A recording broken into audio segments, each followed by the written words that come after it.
Bonjour, nous sommes des élèves du collège Pierre-Loti de Rochefort et nous allons vous présenter notre projet des digues fractales pour protéger nos côtes.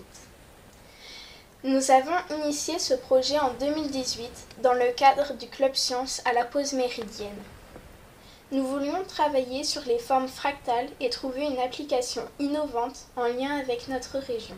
Or, nous avons subi une grande tempête en 1999 qui a causé de fortes inondations dues au débordement de la mer. Il y a eu des victimes et de gros dégâts. La géométrie fractale est la géométrie des systèmes naturels, c'est-à-dire des objets rugueux. Elle s'oppose à la géométrie euclidienne qui traite des formes simples. Des murs anti-bruit de structures fractales sont installés au bord des rocades pour absorber le son. Or, le son est une onde, tout comme les vagues.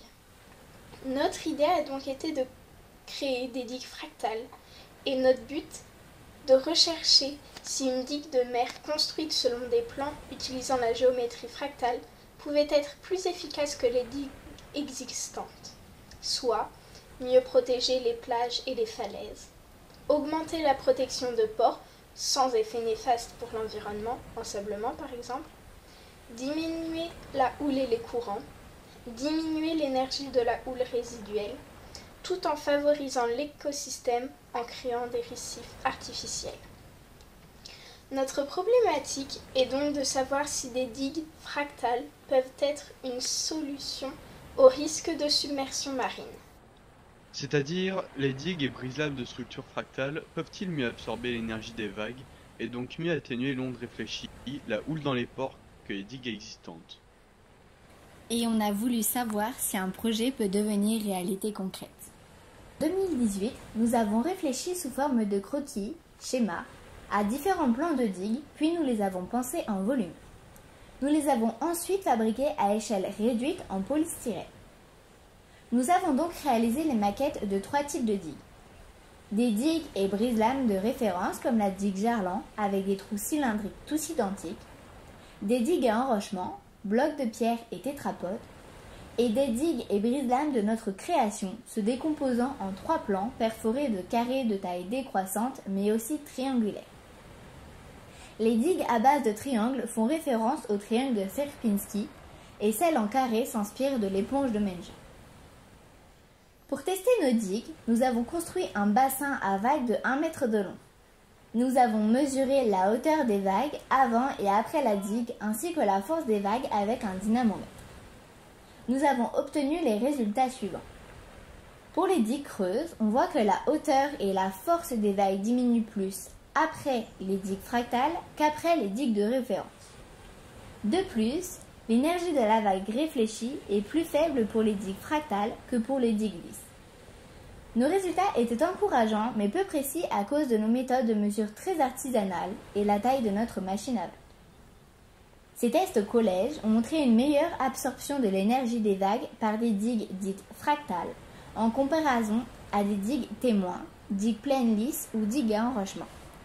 Après la réalisation de ces premiers prototypes, nous avons souhaité approfondir nos recherches et, à la rentrée 2019, nous avons contacté différentes personnes faisant des recherches sur les digues. Monsieur Moisé du laboratoire de recherche M2C du CNRS à l'université de Caen a accepté de nous aider. Il nous a proposé de réaliser nos tests en bassin expérimental dans son laboratoire. Nous avons donc fabriqué des prototypes en PVC aux bonnes dimensions pour leur bassin, afin de pouvoir les tester de façon plus rigoureuse. Nous avons aussi amélioré leur structure. Nous avons fait des plans sur ordinateur afin d'usiner nos prototypes sur une machine, mais aussi pour avoir des images en 3D et simuler les marées en utilisant le logiciel Blender. Les tests à Caen ont été réalisés dans un bassin expérimental de 17 mètres de long sur 50 cm de largeur. La hauteur d'eau y est de 17 cm. Dans ce bassin, la houle est générée par un système de balancier dont on peut varier l'amplitude et la fréquence d'oscillation, ce qui permet de faire varier la longueur d'onde de la houle et la hauteur de la vague. Un système de sondes positionné avant et après la digue permet de mesurer la variation de la hauteur d'eau. Elles sont constituées en nickel, conducteur, entouré de téflon. Plus la sonde est immergée, plus la conductivité augmente. Nous avons réalisé des mesures de hauteur de vague et de longueur d'onde de la houle avant et après les brise-lames. Les résultats obtenus sont de ce type. Ici, nous avons les mesures obtenues sur l'ordinateur du M2C grâce aux sondes. D'après les tests réalisés à Caen, pour les digues 3 plans à percement en triangle, il y a une diminution en moyenne de 70% de la hauteur de la vague et peu d'effet sur la diminution de la longueur d'onde de la houle, quelle que soit la hauteur de la vague avant la digue. Il y a peu de déplacement de cette digue. Pour les digues 3 plans à percement en carré, il y a une diminution en moyenne de 90% de la hauteur de vague et une diminution de la longueur d'onde de la houle, quelle que soit la hauteur de vague avant la digue. La digue se déplace beaucoup et aussi. Pour la digue cube de Menger, il y a une diminution en moyenne de 30% de la hauteur de la vague et une augmentation de la longueur d'onde de la houle, quelle que soit la hauteur de vague avant la digue. Les cubes se déplacent beaucoup et aussi. Les digues oscillent et se déplacent quand l'énergie de la vague augmente. À partir d'une hauteur de vague de 6 cm, les brise-lames en cube de Menger se renversent. Dans ce tableau, nous avons noté nos mesures de hauteur de vague et de longueur d'onde, puis nos observations pour chaque type de prototype. Mouvement, déplacement des brise-lames, déferlement ou mouvement des sédiments. La deuxième série des tests réalisés en bassin expérimental de 17 mètres à l'université de Caen a montré un effet réel de nos brise-lames sur la diminution de l'amplitude des vagues, résultat très probant, équivalent ou meilleur que des digues testées dans les mêmes conditions à l'université de Caen et les digues à enrochement. Cependant, nos brise-lames subissent des déplacements d'autant plus importants que la hauteur de la vague, donc l'énergie, est importante. Après les tests réalisés à Caen, nous avons étudié de nouveaux paramètres. Nos expériences à Caen nous ont confirmé que nous devions refaire des calculs de porosité pour nos digues. Pour la masse des brise-lames, nos résultats sont les suivants. Est-ce que les parois doivent être de porosité croissante pour absorber l'énergie de la vague et pour faire en sorte que les parois se déplacent moins ? Nos brise-lames en PVC se sont révélés trop légers. Pour vérifier la réelle efficacité de notre projet, il faut des digues en béton ou en mortier comme les digues réelles. Nous avons fait de nouveaux plans pour fabriquer des prototypes en béton respectant tous nos nouveaux calculs. Nous avons été à l'atelier de maçonnerie à l'EREA de Saintes pour fabriquer nos digues brise-lames en béton. À cette occasion, nous avons aussi réalisé des échantillons de béton en remplaçant le sable par de la poudre d'huître. Nous avons aussi rencontré M. Pueyo, qui est ingénieur principal territorial, responsable du service protection et gestion du littoral, ainsi que M. Le Gouen, qui travaille à la communauté d'agglomération de Rochefort contre les risques de submersion. Nos brise-lames pourraient être très efficaces placées en amont de digues pleines, ce qui permettrait de réduire la hauteur de ces dernières. Ils nous ont aussi expliqué l'impact des dispositifs sur le littoral et dans quel cas la décision était prise d'installer des digues, pourquoi on choisissait plutôt une digue à enrochement ou une digue lisse, mais aussi comment elles étaient implantées et fabriquées. Ils nous ont confirmé que notre projet était réalisable et intéressant. Toutes nos démarches nous ont ouvert des perspectives plus que positives. Nous avons décidé de déposer une enveloppe solo auprès de l'INPI afin de voir peut-être un jour notre projet se concrétiser. Cette année, nous avons décidé de simuler l'implantation de nos digues brise-lames en réalisant un plan relief à l'échelle 1 millième sur le site Les Boucholeurs, à Châtelaillon-Plage, qui fait partie des chantiers prioritaires actuels de remise en état des 400 km de digues endommagées.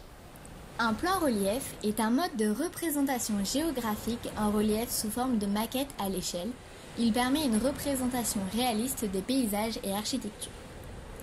Pour réaliser notre maquette, nous avons commandé un plan du site détaillant les courbes de niveau à l'échelle 1/15 millième sur le site de l'IGN, Institut national de l'information géographique et forestière. Nous avons sélectionné et scanné la zone qui nous intéressait, puis nous l'avons convertie à l'échelle 1 millième sur un logiciel de traitement d'image afin d'obtenir un plan d'une dimension de 50 par 60 cm du littoral et l'imprimer. À partir de cette implantation, nous avons découpé selon les différents tracés des courbes de niveau dans du carton-plume de 3 mm d'épaisseur qui correspond à 3 mètres à l'échelle 1 millième pour pouvoir les superposer et créer notre plan relief. Nous avons peint pour différencier les zones: habitation, chemin, route, espace végétal, plage, fond marin, mer, etc. Nous avons représenté en volume les habitations en argile, les différents édifices en carton-plume, nos digues brise-lames, les voitures, bateaux, arbres en pâte à modeler polymère ou en silhouette en carton. Cela nous a permis de filmer et de simuler l'implantation de nos brise-lames sur le site des Boucholeurs à Châtelaillon. Cette mise en situation nous permet de nous projeter au mieux dans la réalité. Elle montre que notre projet pourrait s'adapter à une situation concrète qui, selon nos tests, serait une solution pour une meilleure protection. En effet, de nombreux épisodes de vents violents et ondes de tempête, du fait de la conjonction avec de fortes marées et la pleine mer, continuent de provoquer de brutales et très fortes inondations sur nos côtes charentaises et vendéennes.